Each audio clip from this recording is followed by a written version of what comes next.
Matching concept, जहां पर maximum बच्चों को ये लगता है कि हम लोग को कॉस्ट को और रेवेन्यू को आपस में मैच कराना है। ऐसा नहीं है बच्चों, कॉस्ट और रेवेन्यू आपस में बराबर कैसे हो सकते हैं?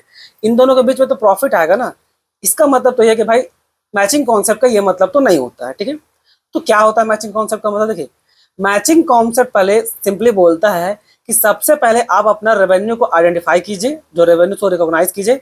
उसके बाद उस रेवेन्यू को कमाने के लिए जो आप खर्च किए हैं, जिस पीरियड में किए हैं, उसी पीरियड से जाकर के उस कॉस्ट को मिलाइए। ठीक है, एग्जाम्पल में आपको ज्यादा क्लैरिटी समझ में आएगा। सिंपल से एग्जाम्पल समझ लीजिए कि आप एक गुड्स बनाए जिसका कीमत था कितना, 50,000 रुपया। अब उस 50,000 का कीमत में 30,000 का रॉ मटेरियल लगा है और 20,000 का आप सैलरी पे किए हैं।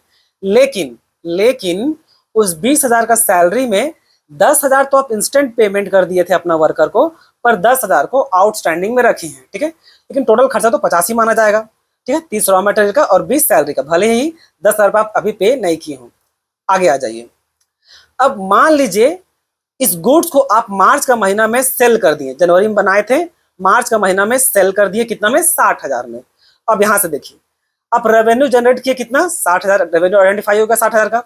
इसको बनाने में खर्चा कितना लगा था, उसको ले जाइए उसी पीरियड में जिस पीरियड में वो गुड्स बना था, जनवरी का महीना में, कितना, 50,000।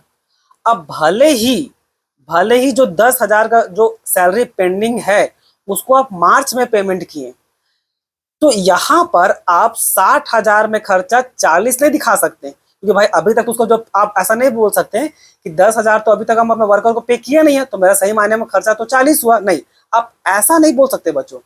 आप पेमेंट किए हो ना किए हो कोई फर्क नहीं पड़ता। आप जितना खर्च उस समय जो लगना था जिस पीरियड में, यानी कि जनवरी का महीना में जो खर्चा लगा है 50, तो यहाँ पर आपका 50,000 खर्च माना जाएगा। यानी कि आपका प्रॉफिट यहाँ पर 10,000 ही है, 20,000 का आपका प्रॉफिट नहीं है। ठीक है, तो मैचिंग कॉन्सेप्ट यही बोलता है कि पहले रेवेन्यू आइडेंटिफाई कीजिए। रेवेन्यू हम लोग का 60,000, इसको कमाने के लिए कितना पैसा खर्च किए हैं, 50 ना कि 40। ऐसा नहीं बोल सकते कि 10,000 वर्कर को पे नहीं किए थे तो भाई यहाँ पर खर्चा मेरा केवल 40 आया। नहीं, ऐसा नहीं होता है। ठीक है, तो इसी को बोलते हैं मैचिंग कॉन्सेप्ट।